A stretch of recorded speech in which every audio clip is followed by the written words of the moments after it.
अरविंद कुमार गुप्ता है यहाँ पे, आप ही हैं। My son is addicted to drugs and alcohol, क्या ये ठीक हो सकता है मेडिसिन से? अब देखिए, हम सब किसी न किसी चीज से एडिक्टेड हैं। We all are addicted something. कोई चाय से एडिक्टेड होगा, कोई कॉफी से एडिक्टेड होगा, कोई हमेशा व्हाट्सएप पे लगा होगा, वही एक एडिक्शन होगी। जब लॉकडाउन हुआ था तो शराब के दुकान वगैरह बंद हो गए थे, है ना। बहुत सारे दुकान भी बंद हो गए थे कुछ समय के लिए, बेसिक चीजें मिलनी शुरू हो गई थी। एक बात याद रखिए, कोई भी एडिक्शन को छुड़ाने के लिए सिर्फ 21 दिन, एवरी 21 डेज आपका ब्रेन बदल जाता है। 21 डेज। फॉर एग्जाम्पल, मान लीजिए आपको चाय की लत है। एडिक्शन तो किसी भी चीज का हो सकता है, चाय की एडिक्शन है मान लो। अगर कोई ऐसा हालात बन जाए जब 21 दिन तक आपको चाय मिले ही ना, जैसे लॉकडाउन में हालात ऐसे बन गए थे, शराब ही नहीं मिल रही थी, तो 21 दिन के बाद 22वें दिन से आपका जो एक कनेक्शन है वो स्विच ऑफ हो जाता है। फिर धीरे धीरे अगर दोबारा चाय का लत पालना है तो बार बार पिएंगे, लोगों को देखेंगे, धीरे धीरे दोबारा डेवलप होगा। तो किसी भी लत को डेवलप करने में 21 डेज, उसको स्विच ऑफ करने में भी 21 डेज। जब भी कोई आप जो लोग पहली बार शराब चखा होगा तो बहुत टेस्टी नहीं लगा होगा, पहली बार स्मोक किया हो तो बहुत अच्छा नहीं लगा होगा, लेकिन आपने उसको परस्यू किया, अपने आसपास के माहौल ने उसको परस्यू किया, फिर एक टाइम आता है कि आपको लगता है कि ये बड़ी अच्छी चीज है। तो कोई भी लत कैसे छूटती है या बनती है, it is a matter of 21 days only. वो 21 डेज, जैसे कुछ लोग उनको ऐसे नशा मुक्ति केंद्र में रख देते हैं, वो आपका घर भी हो सकता है। अगर वहां पे वो सामान मिले ही ना, वो दिखे ही ना, जो चीज नहीं चाहिए उसको कम करना मुश्किल है, उसको खत्म करना आसान है। उसको बोलेंगे धीरे धीरे कम कर देंगे, वेरी डिफिकल्ट। एकदम ही खत्म कर देंगे, इट इज वेरी इजी। ना तो वो दिखाई दे, ना ऐसे लोग हों, तो वो खत्म हो जाएगा। ब्रेन 21 दिन में पूरी तरह भूल सकता है, उसके बाद वो सामने भी रहेगा तो आपको अच्छा नहीं लगेगा। फॉर एग्जाम्पल, आप में से वेस्ट बंगाल से कुछ लोग हैं, कोलकाता वगैरह से? आप ही हैं, आप हैं।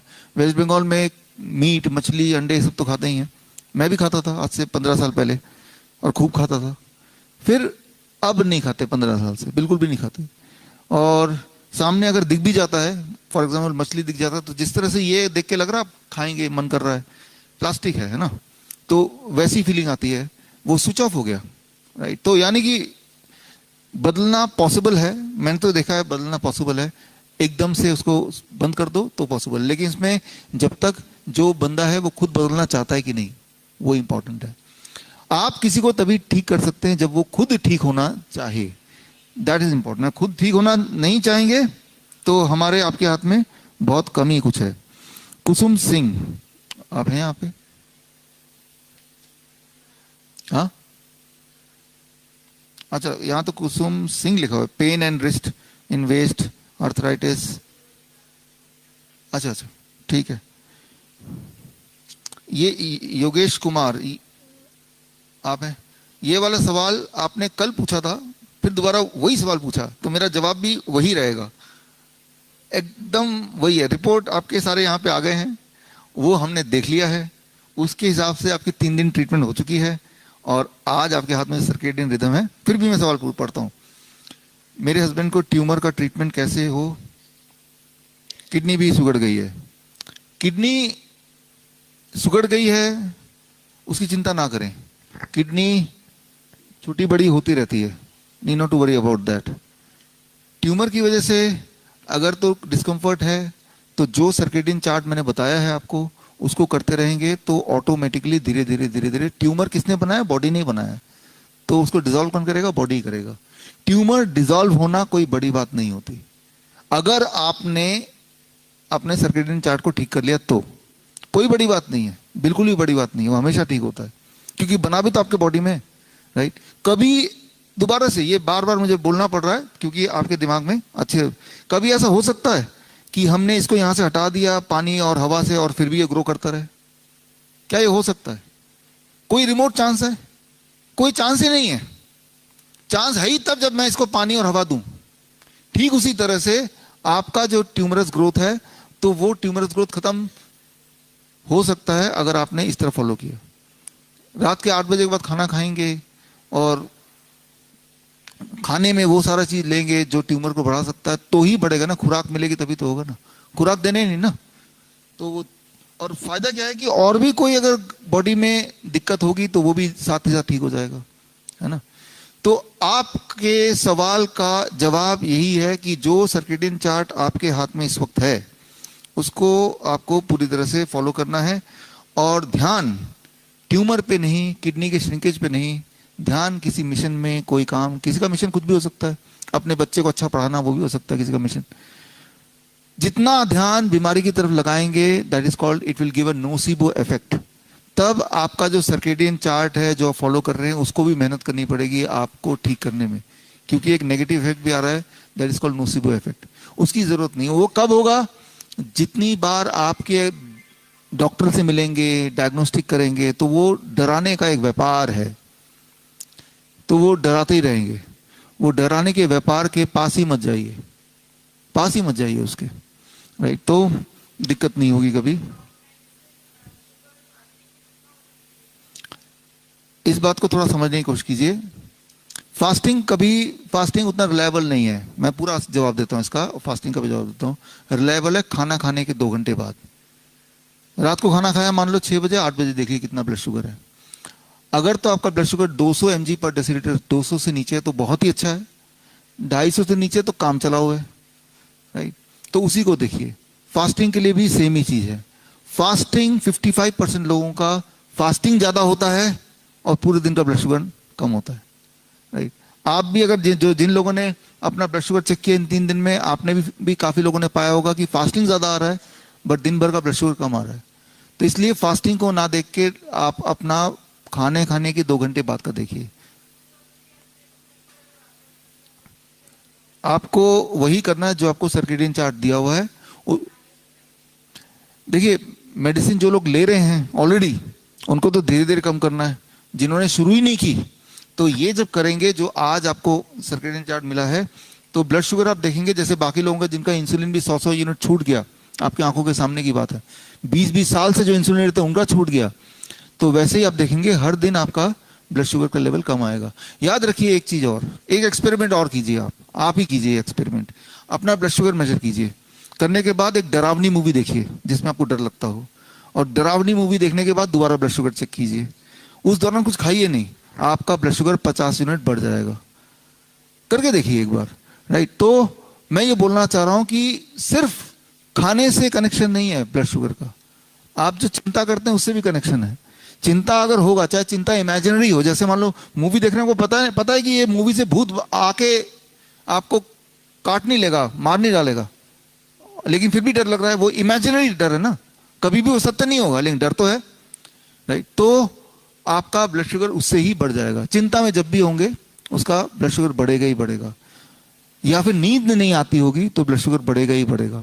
फिर चाहे आप सर्केडियन रिदम को भी ठीक कर लें तब भी। तो ये बात इसलिए बता रहा हूं ताकि आपको सारे फैक्टर्स पता होंगे तो आपके लिए आसान हो जाएगा। शोभा कुमारी है यहाँ पे? आप हैं, अच्छा। आपने रूमेटॉइड अर्थराइटिस की बात की और उससे जुड़ा हुआ सवाल पूछ रहे हैं। देखिए रूमेटॉइड अर्थराइटिस, इसको ऐसे बोलते हैं कि auto immune disease. Auto immune मतलब हमारे बॉडी की इम्यूनिटी हमारे ही सेल्स को खा रही है, that is autoimmune. Autoimmune जिन चीजों से स्विच ऑन होता हो उनको आप बंद कर दीजिए, राइट। तो यही आपका इलाज है। वो कौन कौन सी चीजें मैंने ऑलरेडी बता चुका हूं। जो भी चीज जानवरों से निकल के आती है, जो भी चीज फैक्ट्री से निकल के आती है, या फिर तीसरी चीज गेहूं, इन तीनों को ही आपने यहां बंद कर रखा है।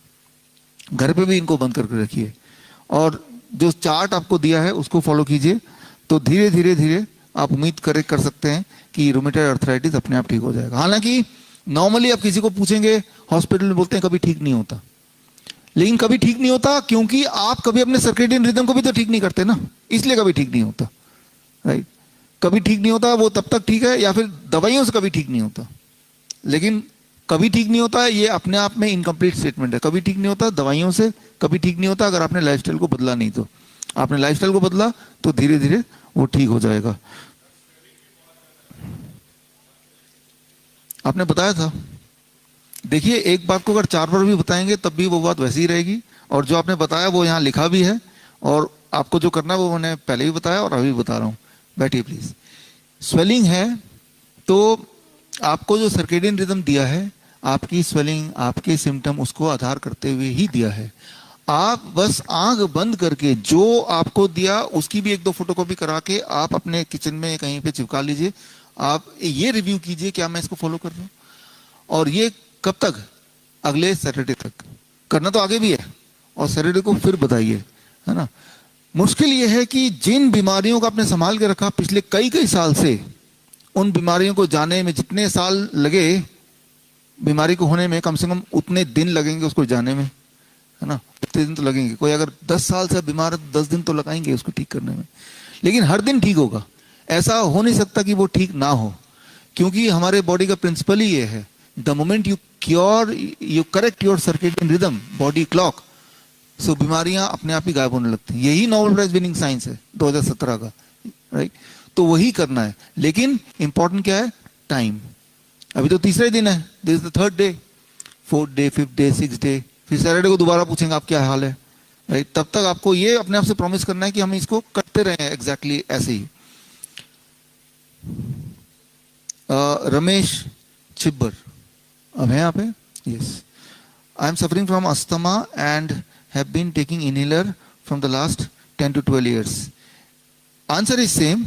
अस्थमा के पेशेंट, जैसे मैंने बताया कि 6 महीना लगेगा, आसान नहीं है इसको। अस्थमा में मैंने देखा इट टेक्स टाइम, लेकिन धीरे धीरे डिपेंडेंसी ऑन इनहेलर को आपको खुद भी कम करना है, रोक के रखना है कि जब तक काम ना चले, बहुत ज़्यादा मजबूरी ना हो तभी करना है। और जो सर्केडियन चार्ट आपको मिला है उसी को फॉलो करना है, और होपफुली एट द मोस्ट 6 महीना, राइट, धीरे धीरे करके you have to get rid of the inhaler. जितनी जहाँ पे पोल्यूशन ज़्यादा होती है वहाँ पे अस्थमा ठीक होना ज़्यादा मुश्किल होता है। ये जैसे पोल्यूशन फ्री एनवायरनमेंट है, ऐसी कहीं पे अगर जा पाते हैं, रह पाते हैं, तो वो और आसान है ठीक होना। तो लेकिन अल्टीमेटली आपके बस में तो यही है ना कि आप जो यहाँ पे फॉलो किया वो घर पे फॉलो करते रहिए। हमने देखा है कि पेशेंट का जो इनहेलर है वो छूट जाता है, लेकिन इसमें ये देखा कि इसमें टाइम भी लगता है, 6 महीना। कुछ चीज़ों के लिए, कॉन्स्टिपेशन के लिए मैं बोलता हूँ कुछ दिन, ब्लड शुगर के लिए कुछ घंटे, लेकिन वहीं पे अस्थमा के लिए मैं शुरू से बोल रहा हूँ कि 6 महीने मान के ही चलिए। लेकिन 6 महीने क्या घर पे ही करना है ना। तो हर दिन थोड़ा थोड़ा इम्प्रूवमेंट होता है तो हो जाएगा अल्टीमेटली। अच्छा, ये सैफा ऐसा कोई है इस तरह के नाम? हाँ, क्या नाम है आपका? सैफा? हाँ, यस यस। आपने यूटीआई के बारे में पूछा है। देखिए, यूरिनरी ट्रैक इन्फेक्शन, ये आप भी समझिए, सभी को बताना चाहता हूं, जब भी किसी को यूरिनरी ट्रैक इन्फेक्शन हो तो तब हमें क्या करना है। कल मैंने आपको बताया था DIP डाइट, एक बार आज भी बता देता हूं। इन्फेक्शन जब भी किसी को हो, चाहे वो यूरिनरी ट्रैक इन्फेक्शन हो या आप खांसी जुकाम बोल रहे हैं, ये भी एक इन्फेक्शन है, राइट। रेस्पिरेटरी ट्रैक इन्फेक्शन हो गया, रेस्पिरेटरी ट्रैक में हो या यूरिनरी ट्रैक में हो, जब भी कहीं इन्फेक्शन होता है तब आपको क्या करना है वो मैं आपको यहां पे बताना चाहता हूं। DIP डाइट तो प्लेट 1 आपको पता है, फ्रूट ब्रेकफास्ट तो पता ही है। लंच और डिनर में plate 1 and cooked food, vegetarian food plate 2। 3 दिन के लिए प्लेट 2 अगर आप बंद कर देंगे, प्लेट 2 खत्म कर दिया 3 दिन के लिए, बाकी सब वैसे के वैसे ही है, तो इन्फेक्शन, चाहे वो यूरिनरी ट्रैक इन्फेक्शन हो चाहे रेस्पिरेटरी ट्रैक इन्फेक्शन हो, chances are it vanishes 3 days। तो जब भी यूरिनरी ट्रैक इन्फेक्शन का पहला सिम्टम आए तो आपको ये DIP diet minus plate 2, right. और अगर रेस्पिरेटरी ट्रैक इन्फेक्शन आए, खांसी जुकाम बुखार, इसको हटा दिया 3 दिन के लिए, राइट। इसको हटा दिया तो आपका काम चल जाएगा। आपका टेम्परेचर, आपका फीवर, आपका जुकाम, वो सब चीज़ें कंट्रोल में आने लगेंगी। तो ये एक आसान तरीका है जिससे आप बिना ज़्यादा कुछ किए ठीक हो सकते हैं। संजय प्रसाद है यहाँ पे? आप है ना। आंखों में भारीपन रहता है और पैर के तलवे में सूनापन रहता है। आंखों में भारीपन, पैर के तलवे में सूनापन, इनका सबसे इंपॉर्टेंट है वही जो आपको स्क्रीन चार्ट पे है। आप डायबिटिक पेशेंट भी रहे हैं,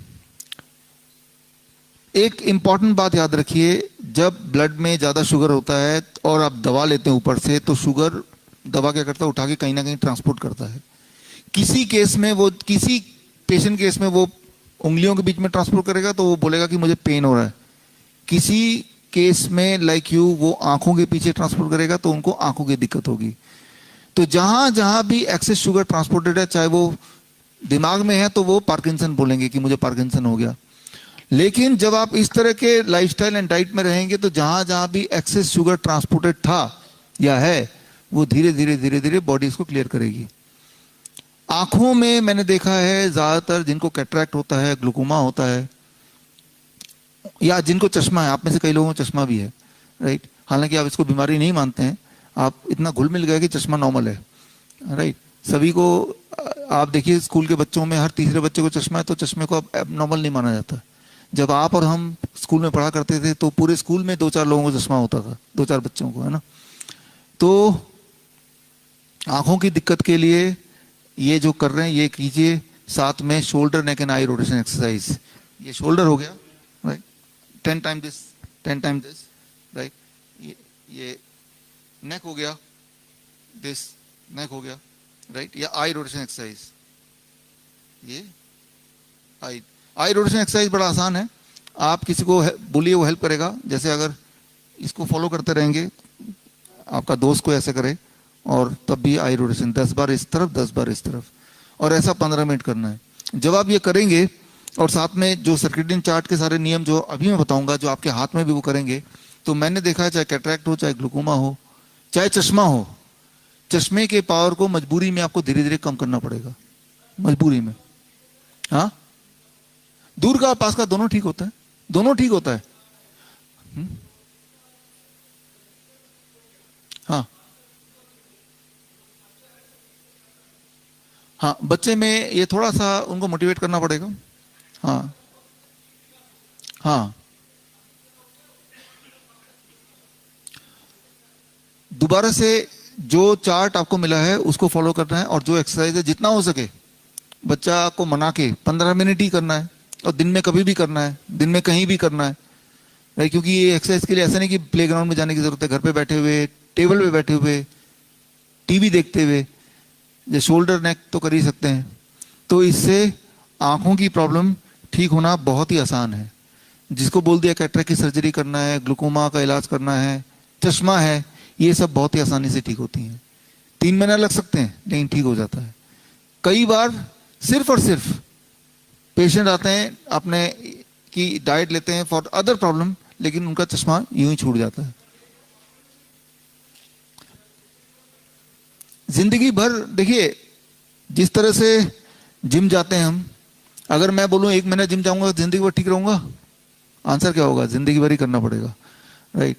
तो लाइफस्टाइल को बदलो, जिंदगी भर करो। अब जिंदगी भर ठीक होने के बाद जरूरी नहीं कि shoulder neck and I rotation exercise करना है, लेकिन बाकी जो पूरा सिस्टम है उसको लगभग लगभग फॉलो करना है।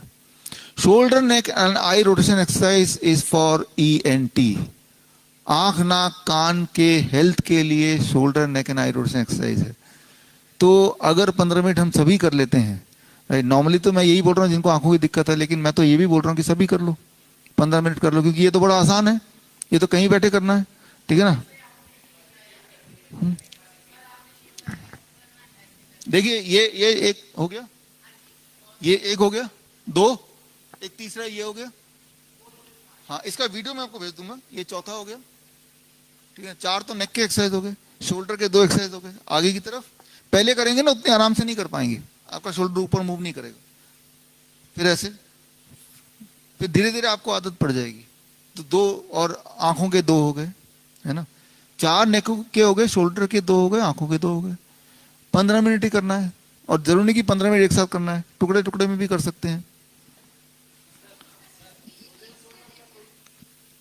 देखिए जहां पे हीट रखेंगे तो वहां पे वो पार्ट खुलेगा, उसमें फ्लेक्सिबिलिटी आएगी, उसमें मोबिलिटी आएगी, उसमें ग्रीसिंग होगी। तो आपको हीट डालना है, और हीट कैसे डालना है उसके लिए पंचकर्मा थेरेपीज हैं जो आपको दिया गया है, राइट। उसको मैं एक्सप्लेन करूंगा अभी।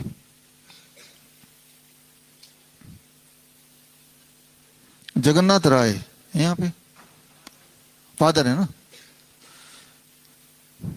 कैंसर का पेशेंट हूँ, 20 मई को हॉस्पिटल में एडमिट हूँ, लेकिन मेरा दर्द अभी ठीक नहीं हुआ और वीकनेस पहले से ज़्यादा है, और उसका क्या कारण, क्या कर सकते हैं? देखिए, जो सवाल तो किसी एक पेशेंट का है, इसका जवाब जो है वो सबके लिए काम इंपॉर्टेंट है, इसीलिए हम एक एक करके ले रहे हैं। किसी भी तरह का पेन है, पेन का मतलब है कि अंदर there is some abnormal growth या सम इन्फ्लेमेशन, या तो कोई घाव है या ग्रोथ ज्यादा है, दो ही चीज है। तो दोनों चीज को ठीक करने के लिए हॉट वाटर इमर्शन, गर्म पानी में बैठना, लेकिन अगर वीकनेस भी है तो गर्म पानी में सिर्फ यहां तक बैठना।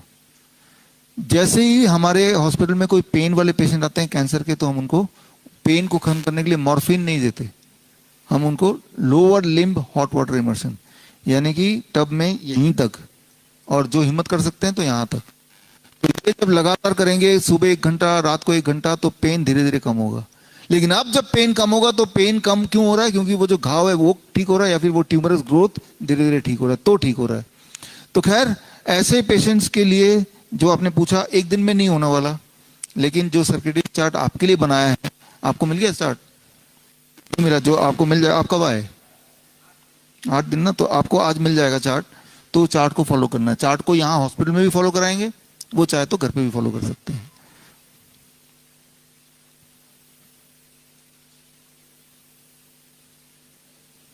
सुरजीत, सुराजीत है आप हैं ना? अच्छा। I am a CKD patient. Please explain. I can minimize my. How can I minimize the water that produce in my heart? I feel difficulty in taking oxygen, breathing. यही है, ये आपका है ना? देखिए, इसके लिए आपके पास ये सर्किडियन चार्ट है, सभी के पास है। एक बार आप निकाल लीजिए इसको।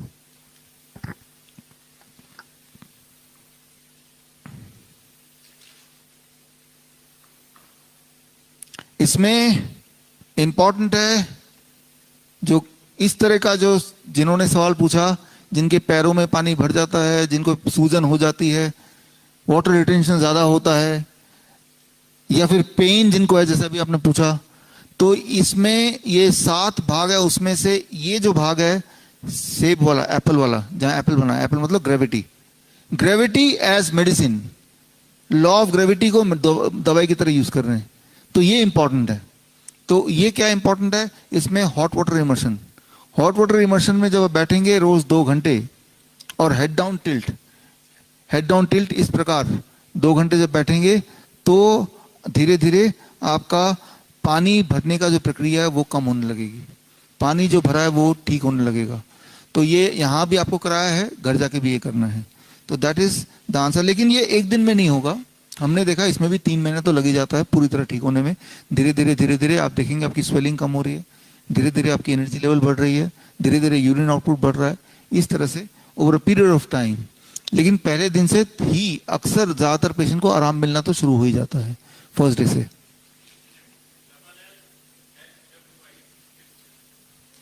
देखिए, इसको समझिए जरा, यहां पे एक है LLHWI, आप सब देखिए। हाँ, ये लोअर लेग, लोअर लेग मतलब सिर्फ घुटने तक पानी में पैर को डालना बाल्टी के अंदर, और उसका टेम्परेचर 42 डिग्री सेल्सियस, या फिर उतना टेम्परेचर जितना आप सह पाए, पैर जलने न लगे, तो that is called lower leg hot water immersion. Normally ये कब कब करना है? अगर किसी को फीवर हो रहा है तो फीवर को बढ़ाने के लिए करना है, बढ़ेगा फिर घटेगा, एक्चुअली घटाने के लिए, बट वो पहले बढ़ेगा आधे घंटे। या फिर जिसकी बीपी ज्यादा हो जाती है, हमारे हॉस्पिटल में अचानक देखा बीपी बढ़ गया है, तो दवाई देके तो हम उसको नुकसान करेंगे, तो उसको lower leg hot water immersion करने बोलते हैं।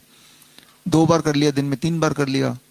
या जो डिप्रेशन में जो लोग होते हैं, मेंटल पेशेंट, डिप्रेशन के पेशेंट, एंजाइटी के पेशेंट, स्ट्रेस जब होता है, तब भी lower leg hot water immersion.